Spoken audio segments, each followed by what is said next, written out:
So students, good morning. நம்ம இதுக்கு முன்னாடி வந்து போன கிளாஸில் வந்து சிலபஸ் என்னங்கிறத பார்த்தோம். ஸோ இதில் first unit electro magnetic induction அப்படிங்கிறது என்னென்னு பார்ப்போம். அதில் உள்ள பேசிக்ஸ் பாயிண்ட்ஸ், பேசிக் டெஃபினிஷன்ஸ் அப்படிலாம் என்னென்னு பார்ப்போம். இதில் இண்டக்ஷன் இன்டியூஸ் பண்ணுறதுனால, இன்டியூஸ் அப்படின்னாலே தூண்டுதல்னு அர்த்தம். எலக்ட்ரோ மேக்னெட்டிக் இண்டக்ஷன் மின் காந்த தூண்டல்னு அர்த்தம். ஸோ மின்காந்த தூண்டல், எலக்ட்ரோ மேக்னெட்டிக் இண்டக்ஷன் தான் அதான் அர்த்தம். ஸோ இதுக்கு போகிறதுக்கு முன்னாடி நம்ம கொஞ்சம் பேசிக்ஸ் தெரிஞ்சுக்கணும், லேர்ன் பண்ணிக்கணும். அந்த பேசிக்ல முதல்ல மேக்னெட்டிக் ஃபீல்டு அப்படின்னா என்னன்னு பார்க்கணும். The space surrounding a magnet is a magnetic field. So இது வந்து ரொம்ப பேரான சாதாரண டெஃபினிஷன். அது என்ன அர்த்தம் அப்படின்னா, ஒரு மேக்னெட் இருக்குன்னா மேக்னெட்டை சுற்றி அந்த மேக்னெட் வந்து ஒரு ஃபீல்டை ப்ரொடியூஸ் பண்ணும், ஒரு ஃபோர்ஸை ப்ரொடியூஸ் பண்ணும். அந்த ஃபோர்ஸ் இருக்கிற ரீஜியன் வந்து ஒரு பர்டிகுலர் ரீஜியன் தான் இருக்கும். அந்த ரீஜியனுக்கு பேர் தான் மேக்னெட்டிக் ஃபீல்டு. அந்த ரீஜியன் எல்லா டைரக்ஷன்லையுமே இருக்கும். கரெக்டாக ஒரு டைரக்ஷன்ல அதிகமாக, ஒரு டைரக்ஷன்ல கம்மியாகவும் அப்படிலாம் இருக்காது. எல்லா டைரக்ஷன்லையுமே யூனிஃபார்மாக இருக்கணும், நார்த் போல் சவுத் போல். ஆனால் அந்த போல் கிட்ட வந்து அங்கே வந்து மேக்னெட்டிக் ஃபீல்டு ஸ்ட்ராங்காக இருக்கும். அதுக்கு என்ன ரீசன் அப்படின்னா, அதுக்கு முன்னாடி மேக்னெட் நம்ம ரெண்டு டைப் ஆஃப் மேக்னெட் இருக்கு, அது என்னன்னு தெரிஞ்சுக்கணும். யூஸ்வலாக நம்ம பார்க்குற பெர்மனன்ட் மேக்னெட் அது எப்பயுமே அதுக்கு நேச்சுரல் மேக்னெட்னு பேர். எப்பயுமே அது மேக்னெட்டிக் ஃபீல்டை ப்ரொடியூஸ் பண்ணிக்கிட்டே இருக்கும். அது மேக்னெட் சாதாரணமாக சின்னதாக ரெக்டாங்குலர் ஷேப்பில் இல்லை ஸ்கொயர் ஷேப்பில் இருக்க ரெக்டாங்குலர் ஷேப்லலாம் மேக்னெட்ஸ் வரும். அந்த மேக்னெட் தான் பெர்மனன்ட் மேக்னெட், நேச்சுரல் மேக்னெட். இன்னொரு மேக்னெட் ஆர்டிஃபிஷியல் மேக்னெட், எலக்ட்ரோ மேக்னெட்னு சொல்லுவோம். எலக்ட்ரிக் ஃபீல்டு அப்ளை பண்ணல அது மேக்னெட்டை ஆக்ட் பண்ணும். எலக்ட்ரிக் ஃபீல்டை அப்ளை பண்ணாமல் ஆஃப் பண்ணிட்டோம் அப்படி இந்த absence of electric field the magnetic field is not retained. So electric field apply பண்ணலைன்னா அதோட மேக்னெட்டிக் ப்ராப்பர்ட்டி போயிடும். எலக்ட்ரிக் ஃபீல்டு அப்ளை பண்ணும்போது அது மேக்னெட்டை ஆக்ட் பண்ணும்.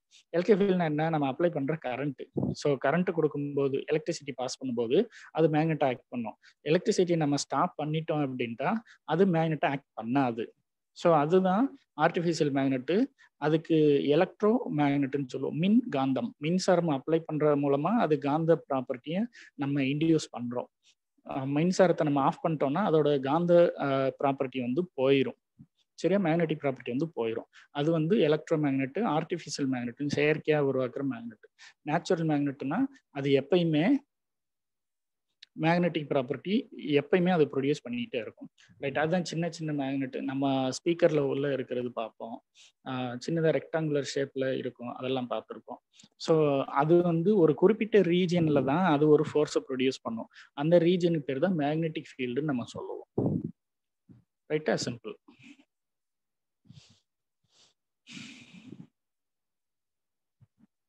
அது போக அடுத்து மேக்னெட்டிக் ஃபீல்டு எப்படி நம்ம ரியலைஸ் பண்ணுவோம், இமேஜின் பண்ணுவோம் அப்படின்னா, ஒரு மேக்னெட்டை வச்சு அதை சுற்றி, மேக்னெட்னாலே நார்த் போல் சவுத் போல் ரெண்டு போலுமே இருக்கும்.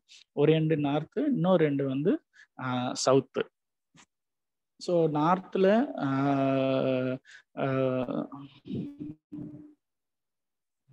ரைட், நார்த் ஒரு ரெண்டு, இன்னும் ரெண்டு வந்து சவுத் ரெண்டு. இப்போ இந்த மேக்னெட்டிக் ஃபீல்டு எப்படி நம்ம ரியலைஸ் பண்ணுவோம், மேக்னெட்டிக் ஃபீல்டு லைன்ஸ் மூலமா நம்ம ரியலைஸ் பண்ணுவோம். மேக்னெட்டிக் ஃபீல்டு லைன்ஸ் எங்க ஸ்டார்ட் ஆகி எங்க முடியும், நார்த்ல ஸ்டார்ட் ஆகி சவுத்துல முடியும். சரியா, ஸோ நார்த்ல ஸ்டார்ட் ஆகி சவுத்துல முடியும். நார்த்ல இருந்து வெளியே கிளம்பி சவுத்துல கன்வெர்ஜ் ஆகும். ரைட், அதான் முக்கியமான வேர்டு, கன்வெர்ஜ் ஆகுது. ரைட், இப்போ இந்த மேக்னெட்டிக் ஃபீல்டு லைன்ஸ் வந்து இந்த போல் எண்டில் வந்து அதிகமாக இருக்கும். மேக்னெட்டிக் ஸ்ட்ரென்த் வந்து ரொம்ப அதிகமாக இருக்கும், நார்த் எண்ட்லையும் சரி சவுத் எண்ட்லையும் சரி. இப்போ ஒரு மேக்னெட்டை பல நூறு சின்ன பீஸை நம்ம நொறுக்குனா கூட அந்த சின்ன பீஸ்லையும் நார்த் போல் இருக்கும், சவுத் போல் இருக்கும். Single pole can not exist. சரியா, நார்த் போல் மட்டும் எக்ஸிஸ்ட் ஆகாது, சவுத் போல் மட்டும் எக்ஸிஸ்ட் ஆகாது. எவ்வளவு சின்ன பீஸா நீ ஒரு மேக்னெட்டை நொறுக்குனா கூட அந்த சின்ன பீஸ்லையும் நார்த் போல் இருக்கும், சவுத் போல் இருக்கும். அதுதான் மேக்னெட்டோட ப்ராப்பர்ட்டி. ஸோ மேக்னெட்டிக் ஃபீல்டு எப்படி நம்ம ரியலைஸ் பண்ணுவோம், in terms of magnetic field lines. அந்த என்ன சொல்லுது, நார்த்ல இருந்து ஸ்டார்ட் ஆகி சவுத்துக்கு போகுதுன்னு சொல்லலாம். ஆரம்பமா இருக்கு, நார்த்ல இருந்து ஸ்டார்ட் ஆகி சவுத்துல போய் கன்வெர்ஜ் ஆகும். நீ சின்ன ஸ்கூல் புக்ஸ்ல இல்லை போன டைம் இல்லை எலக்ட்ரிசிட்டி புக்ல அதுல பார்த்தாலே மேக்னெட் டயக்ராம் போட்டு அதுல மேக்னெட் ஃபீல்டு லைன்ஸ் மார்க் பண்ணியிருப்பாங்க. ரைட். அந்த மேக்னெட் ஃபீல்டு இருக்கிற ரீஜியன்ல இப்போ மேக்னெட்டிக் ப்ராப்பர்ட்டி இருக்கக்கூடிய ஒரு மெட்டீரியலை கொண்டு வரோம்.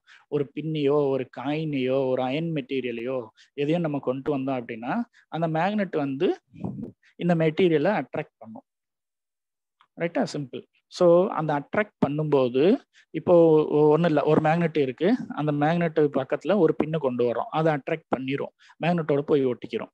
இப்போ அந்த பின்னில் வந்து இன்னொரு பின்னை கொண்டு வர்றோம் அப்படின்னா ஏற்கனவே அட்டாச் ஆகிருக்கிற பின் இருக்குல்ல, பின் 1, அந்த பின் 1 வந்து அதுக்கு மேக்னெட்டிக் ப்ராப்பர்ட்டி வந்துடும் மேக்னெட்னால. அந்த பின் 1 வந்து பின் 2-வை அட்ராக்ட் பண்ணும். சரியா? இப்போ ஒரு மேக்னெட்னால பின் 1ல மேக்னெட்டிக் ப்ராப்பர்ட்டி தூண்டப்படுது இல்ல, அதுக்கு பேர் தான் மேக்னெட்டிக் இண்டக்ஷன், தூண்டல், காந்த தூண்டல்னு சொல்லுவோம். மேக்னெட்டிக் ஃபீல்ட்னா காந்த புலம், மேக்னெட்டிக் இண்டெக்ஸ்னா காந்த தூண்டல். ஒரு மெட்டீரியல்னால இன்னொரு மெட்டீரியல்ல மேக்னெட்டிக் ப்ராப்பர்ட்டி இன்டியூஸ் பண்றோம் பாரு, அதுக்கு பேர் தான் காந்த தூண்டல். ஸோ ஒரு மேக்னெட் ஒரு பின்னு, ஸோ அந்த பின்னுக்கு அப்புறம் இன்னொரு பின்னு நம்ம அட்டாச் பண்ணும்போது அந்த ஆல்ரெடி இருக்கிற பின் 1 என்ன பண்ணும், 2வது பின்னை அட்டாச் பண்ண ஆரம்பிச்சிடும், அட்ராக்ட் பண்ண ஆரம்பிச்சிடும். ஸோ அதுதான் மேக்னெட்டிக் இண்டக்ஷன் நம்ம சொல்லுவோம். ஸோ 2வது பின்னுக்கும் மேக்னெட்டிக் ப்ராப்பர்ட்டி இருக்கும். அடுத்து 3வது பின்னு வைக்கல, அதுவும் கொஞ்சம் அட்ராக்ட் பண்ணும். அது எதை டிபெண்ட் பண்ணி, மேக்னெட்டிக் ஃபீல்டோட ஸ்ட்ரென்த்தை டிபெண்ட் பண்ணி. சின்ன மேக்னெட் ஆயிருந்துச்சுன்னா அது மேக்னெட்டிக் ஃபீல்டு ப்ரொடியூஸ் பண்ற ரீஜன் வந்து ரொம்ப கம்மியா இருக்கும். பெரிய மேக்னெட் ஆயிருந்துச்சுன்னா அது ப்ரொடியூஸ் பண்ண மேக்னெட்டிக் ஃபீல்டு ரீஜன் வந்து அதிகமா இருக்கும். அதை விட பெரிய மேக்னெட்டிக் ஃபீல்டு மேக்னெட் ஆயிருந்துச்சுன்னா இன்னும் அதிகமா இருக்கும். சரிதானா? ஸோ இதெல்லாம் பேசிக் ப்ராப்பர்ட்டிஸ். அப்புறம் நமக்கு தெரியும் ஒரு மேக்னெட் இருக்கு, இன்னொரு மேக்னெட் இருக்கு, 2 மேக்னெட்டை பக்கத்துல கொண்டு வர்றோம் அப்படின்னா நார்த்தும் ரிப்பல் பண்ணும், நார்த்தும் சவுத்தும் அட்ராக்ட் பண்ணும். ஸோ இது நமக்கு தெரிஞ்சது. ரைட். அதுக்கப்புறம் number of field lines of induction per unit area perpendicular to the magnetic field is known as flux density. காந்தப்புல செறிவுன்னு சொல்லுவோம். சரியா? டென்சிட்டினாலே நம்பர்ஸ்ன்னு அர்த்தம். நான் உங்களுக்கு போன எலக்ட்ரிசிட்டி எடுக்கும்போதே அதை சொல்லி கொடுத்துருக்கேன். டென்சிட்டினாலே நம்பர்ஸ். ஸோ அதை நம்ம எப்படி அண்டர்ஸ்டாண்ட் பண்ணிக்கலாம்? இப்போ density is equal to mass by volume. அது சாதாரணமாக ஃபிசிக்ஸ்ல உள்ள definition. Density is equal to mass by volume. அப்போ டென்சிட்டியும் மாஸும் டைரக்ட் ரிலேஷன்ஷிப்ல இருக்கு. மாஸ் கூட கூட டென்சிட்டி கூடும், வால்யூம் கூட கூட டென்சிட்டி குறைஞ்சிரும். ஸோ மாஸ் கூடணும்னா நம்பர் ஆஃப் பார்ட்டிக்கல் இல்லை நம்பர் ஆஃப் ஆப்ஜெக்ட் வந்து இன்க்ரீஸ் ஆகணும். அப்படி இன்க்ரீஸ் ஆகும்போது டென்சிட்டி இன்க்ரீஸ் ஆகும். ஸோ டென்சிட்டினாலே நம்பர்னு அர்த்தம். So number of field lines crossing per unit area, அதை புரிஞ்சுக்கிறதுக்கு தான் இங்கே கீழே ஒரு டயக்ராம் போட்டிருக்காங்க. அது என்னங்கிறத அடுத்து பார்ப்போம். ஸோ ஃப்ளக்ஸ் டென்சிட்டினா number of field lines crossing per unit area. Field lines எதை டிபெண்ட் பண்ணி இருக்கும்? மேக்னெட்டிக் ஃபீல்டு எவ்வளவு இருக்கோ அவ்வளோ ஃபீல்டு லைன்ஸ் ப்ரொடியூஸ் பண்ணும். இந்த ஃபீல்டு லைன் அப்படிங்கிறது நம்ம மேக்னெட்டிக் ஃபீல்டை வந்து ஒரு இமேஜின் பண்ணி ரியலைஸ் பண்றதுக்காக நம்ம வரைஞ்சிக்கிற லைன் தான். நேச்சுரலாவே அந்த மாதிரி ஆனா இருக்காது. சரியா? நம்ம அண்டர்ஸ்டாண்ட் பண்ணிக்கிறதுக்காக லைன் போட்டு வரைஞ்சுக்கிறோம். அதனாலதான் நீ மேக்னெட் ஃபீல்டு லைன்ஸை பத்தி பேசிக் படிக்கலையே, அதெல்லாம் இமேஜினரி லைன்ஸ் நீ படிச்சிருப்ப. ஸ்கூல் புக்ஸ்ல முதல் எடுத்தோன்னே magnet field lines or imaginary அப்படின்னு போட்டிருப்பாங்க. ஸோ அந்த லைன் எல்லாமே நம்ம அண்டர்ஸ்டாண்ட் பண்ணிக்கிறதுக்காக, மேக்னெட்டிக் ஃபீல்டு அதை சுத்தி இருக்கு அப்படின்னு அண்டர்ஸ்டாண்ட் பண்ணிக்கிறதுக்காக நம்மளா ஒரு டிரா பண்ற இமேஜினரி லைன். அந்த லைன் எவ்வளவு லைன் இருக்கு பெர் யூனிட் ஏரியா. யூனிட் ஏரியானா என்ன அர்த்தம்? எப்பவுமே இப்போ 1 சென்டிமீட்டர் லென்த் எடுத்தோம்னா 1 சென்டிமீட்டர் வித் இருக்கணும், 1 சென்டிமீட்டர் ஹைட் இருக்கணும். அதுதான் யூனிட் ஏரியான்னு சொல்லுவோம். 1 மீட்டர் லென்த் எடுக்கிறோம்னா 1 மீட்டர் வித் இருக்கணும், 1 மீட்டர் ஹைட் இருக்கணும். நான் 3 டைமென்ஷன்ல சொல்றேன். இதே மாதிரி தான் 2 டைமென்ஷன்லையும் 1x1, 2x2, 3x3 அப்படி இருக்கிறது எல்லாமே யூனிட் ஏரியான்னு அர்த்தம். ஸோ இந்த சைடு என்ன இருக்கோ அதே டைமென்ஷன் அந்த சைடு இருக்கணும், 3 டைரக்ஷன்ல இருக்கணும். அப்படி இருந்தால் யூனிட் ஏரியா. ஸோ ஒரு ஃபீல்டு லைன்ஸ், இப்போ ஒரு மேக்னெட் நம்ம எடுத்துக்கிறோம். மேக்னெட்டிக் ஃபீல்டோட யூனிட் வந்து காஸ். சரியா? மேக்னெட் ஃபீல்டோட யூனிட் வந்து காஸ். இப்போ ஒரு காஸ் இருக்கக்கூடிய ஒரு மேக்னெட் எடுத்துக்கிறோம். அந்த மேக்னெட் வந்து ஒரு 20 லைன்ஸை ப்ரொடியூஸ் பண்ணுது. 20 லைன்ஸுங்கிறது இமேஜினரி லைன். அதாவது மேக்னெட் ஃபீல்டு இருக்கக்கூடிய ஸ்ட்ரென்த் ரீஜியனை வந்து நம்ம இமேஜின் பண்றோம். இமேஜின் பண்ணி 20 லைன் இருக்கிறத நம்ம அசம்ஷன் பண்ணிக்கிறோம். இப்போ ஒரு யூனிட் ஏரியா 20 லைன் வந்து அதுல ஒரு unit area 1 centimetre length, 1 centimetre with, 1 centimetre height நம்ம பாக்ஸ் போட்டோம் அப்படின்னா அதுல 5 லைன் போகுது அப்படின்னா அந்த 5 தான் ஃப்ளக்ஸ் டென்சிட்டி. சரியா? அதுதான் ஃப்ளக்ஸ் டென்சிட்டிக்குரிய definition. Number of field lines crossing per unit area இல்லைன்னா number of lines of induction per unit area perpendicular to the magnet field. அதுதான் முக்கியமான பாயிண்ட். மேக்னெட் ஃபீல்டு இருக்கிற டைரக்ஷனுக்கு பெர்பெண்டிகுலராக இருக்கும் இந்த ஃப்ளக்ஸ் டென்சிட்டி. சரியா? மேக்னெட் ஃபீல்டு ஃப்ளோ ஆகிற டைரக்ஷன் நார்த்ல இருந்து சவுத் இருக்கும், அதுக்கு பெர்பெண்டிகுலரா இருக்கும் இந்த flux density. Right. Flux density or magnetic induction அதை ரெப்ரசென்ட் பண்ற லெட்டர் வந்து பி, அதோட யூனிட் வந்து டெஸ்லா. இப்போ அடுத்து அதான் சொல்லுது, if there are phi number of lines of induction across unit area A of magnetic field then the magnetic induction B is equal to phi by A. ரைட்டா? Very simple. So number of field lines வந்து phi, unit area வந்து A. So crossing per unit area phi by A அப்படிங்கிறத magnetic induction B. அதுல இருந்து flux எழுதணும், phi எழுதணும்னா B A cross multiply பண்ணிக்கலாம். Flux phi is equal to B into A. So ஃப்ளக்ஸோட unit வந்து the flux is expressed in the unit Weber.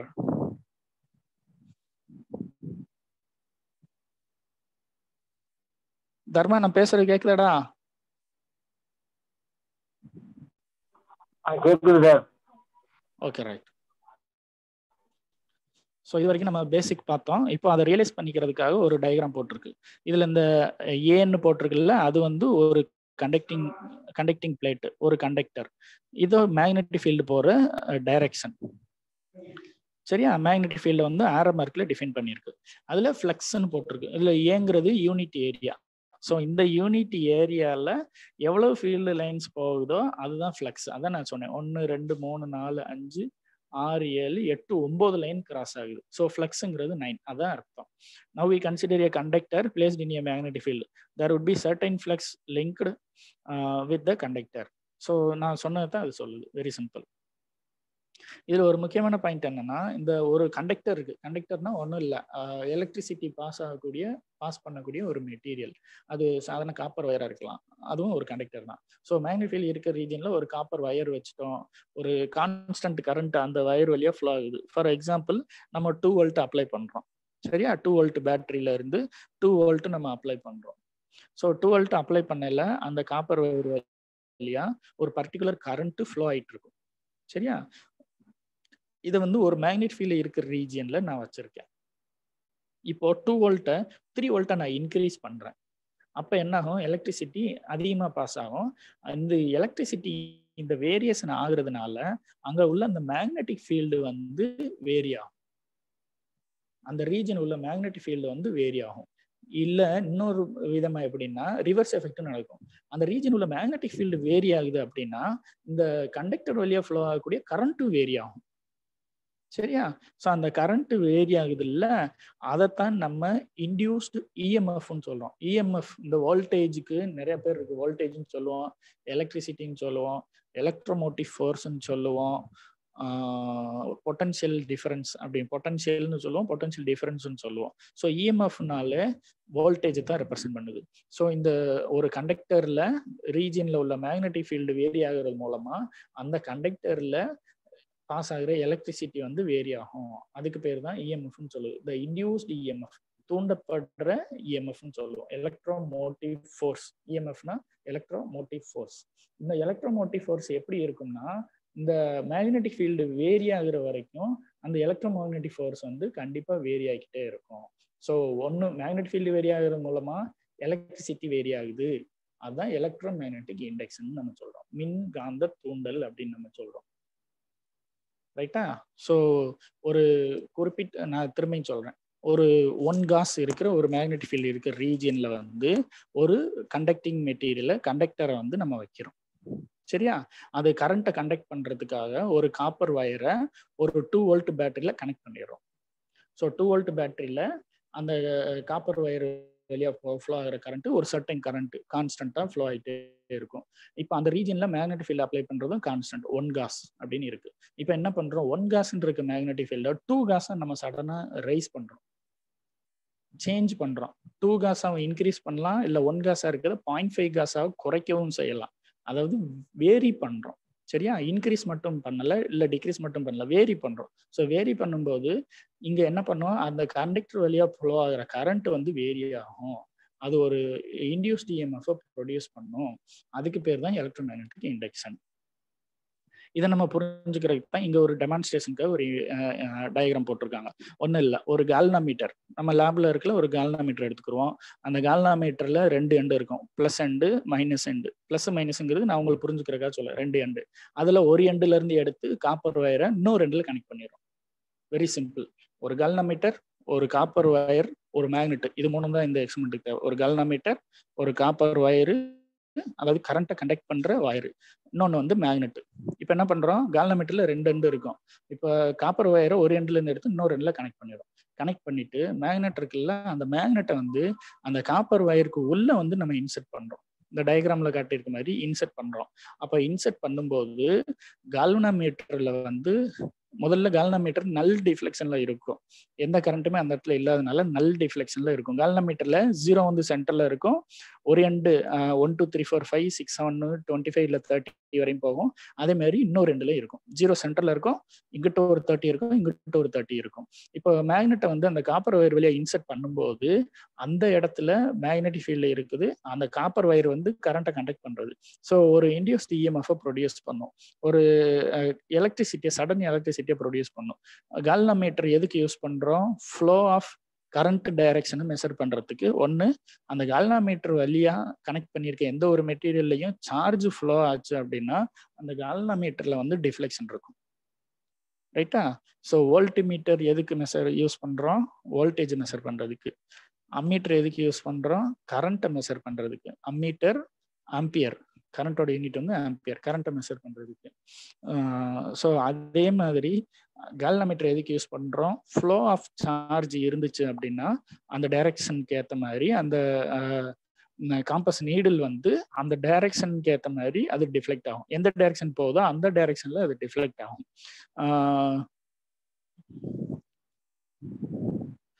So இப்போ இந்த கால்வனாமீட்டர்ல இருந்து இந்த லெஃப்ட் எண்டு இருக்கு இல்லையா, இந்த எண்டுல இருந்து கரண்ட் ஃப்ளோ ஆகுறதா நம்ம வச்சுக்குவோம். சரியா? இங்க இருந்து இப்படி போய் காப்பர் வயர் வழியா வந்து இப்படி வந்து திரும்ப இங்க வந்து கன்வெர்ஜ் ஆகணும். சரியா? இப்படி இருந்தா தான் அது வந்து ஒரு கம்ப்ளீட் சர்க்கியூட். எந்த கனெக்ஷனுமே இல்லாம ஸ்டார்ட் ஆகுற பாயிண்ட்ல ஸ்டார்ட் ஆகி எண்டும் அதுலயே வந்து முடியணும். அப்படி முடியாம இங்கிட்டு ஓப்பனா இருந்துச்சுன்னா அது பேர் ஓப்பன் சர்க்கியூட்னு பேரு, கம்ப்ளீட் சர்க்கியூட் கிடையாது அது.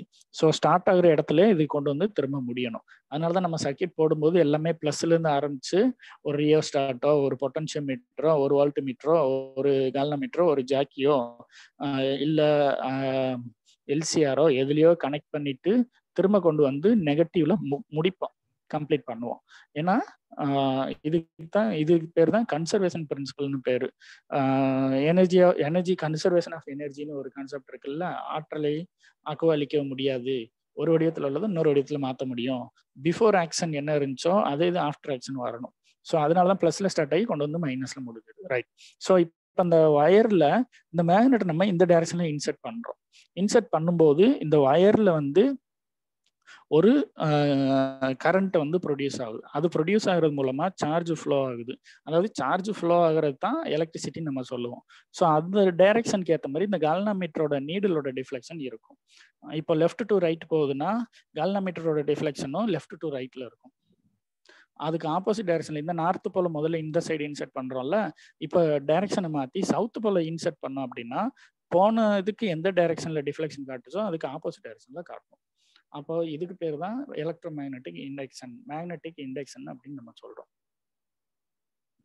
இது நீங்க நம்மளே லேப்லயும் செஞ்சு பார்க்கலாம். இது அதுக்கு ஒரு 3 ப்ராப்பர்ட்டி, என்ன ஒரு ப்ராப்பர்ட்டி கொடுத்துருக்காங்கன்னா, the current appears only when there is relative motion between the loop and the magnet.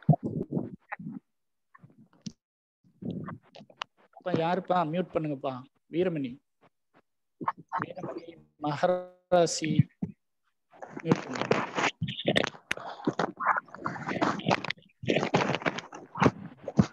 Veeramani mute பண்ணுடே.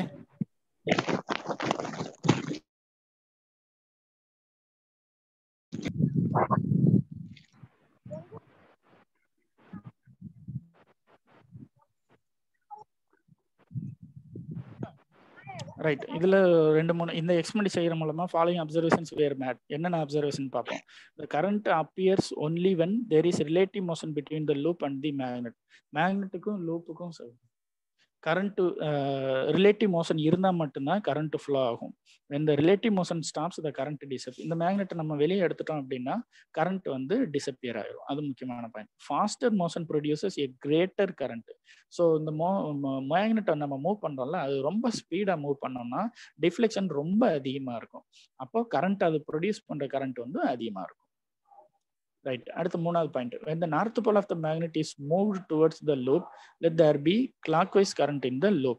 If the north pole is moved away from the loop, it causes counter clockwise direction. counter spelling mistake இருக்கு, counterன்னு போட்டுருங்க, COUNTER. கவுண்டர்னாலே anti கிளாக்வைஸ்னு, ஆன்டின்னு அர்த்தம், முன்னாடி போறதுக்கு ரிவர்ஸ்னு அர்த்தம். Counter கிளாக்வைஸ்னா anti clockwise direction. The directions are reversed when south pole of the magnet is moved relative to the loop. So north pole south pole நம்ம மாத்தி இன்சர்ட் பண்ணோம்னா direction of flow of current வந்து change ஆகும், அதுக்கேற்ற மாதிரி change ஆகும். So இந்த experiment மூலமா 3 பாயிண்ட். அந்த மேக்னெட்டை நியர்பில கொண்டு போய் அந்த லூப்புக்குள்ள கொண்டு போனால் மட்டும்தான் கரண்ட் ப்ரொடியூஸ் ஆகும். வெளியே எடுத்துட்டோம் அப்படின்னா கரண்ட் ப்ரொடியூஸ் ஆகாது. அது ஃபர்ஸ்ட் பாயிண்ட். ரெண்டாவது பாயிண்ட், மேக்னெட்டை வேகமாக நம்ம மூவ் பண்ணோம் அப்படின்னா அது ப்ரொடியூஸ் பண்ற கரண்ட் வந்து ரொம்ப வேகமா இருக்கும், அதிகமா இருக்கும். சாரி, வேகம்னு சொல்றதை விட அதிகமா இருக்கும். டிஃப்ளெக்ஷன் வந்து ரொம்ப அதிகமா இருக்கும். கரண்ட்டோட ஸ்ட்ரென்த்துக்கு ஏற்ற மாதிரி டிஃப்ளெக்ஷன் இருக்கும். ஸோ கம்மியான ஸ்ட்ரென்த் இருந்துச்சுன்னா டிஃப்ளெக்ஷன் கம்மியாக இருக்கும், அதிகமான கரண்ட்டாக இருந்துச்சுன்னா அதிகமாக இருக்கும் டிஃப்ளெக்ஷன். அடுத்து north pole south pole change பண்ணும்போது கரண்ட்டோட டைரக்ஷன், ஃப்ளோ, சார்ஜ் ஃப்ளோ ஆகிற டைரக்ஷனும் சேஞ்ச் ஆகும். இதெல்லாம் பேசிக். ஸோ அடுத்த கிளாஸில் வந்து இந்த Faraday's law of electromagnetic induction, Lenz's law, அதெல்லாம் அடுத்த கிளாஸ் நம்ம இதெல்லாம் நம்ம ஏற்கனவே ஃபர்ஸ்ட் பேப்பரில் போன எலக்ட்ரிசிட்டி பேப்பர்லேயே பார்த்தது தான்.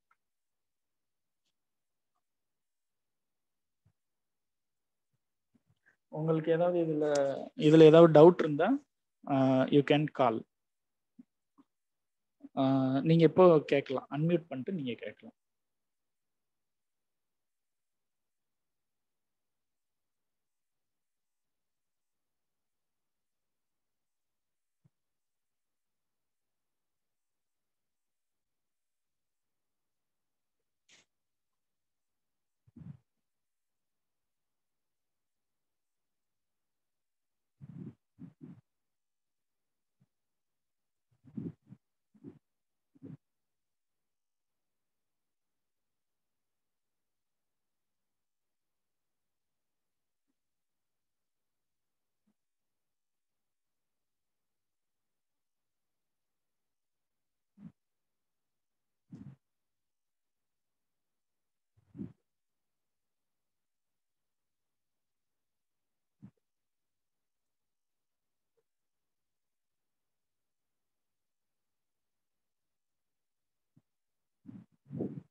ஸ்டூடெண்ட்ஸ் ஏதாவது டவுட்ஸ் இருக்கா?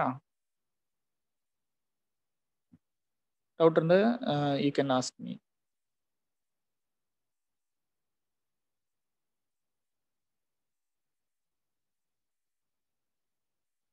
உங்களுக்கு ப்ராக்டிக்கல், இது தியரி கிளாஸ் ரிகார்டிங் ப்ராக்டிகல்ஸ். நானும் உமாமேஸ்வரி மேம் 2 பேர் வருவோம்.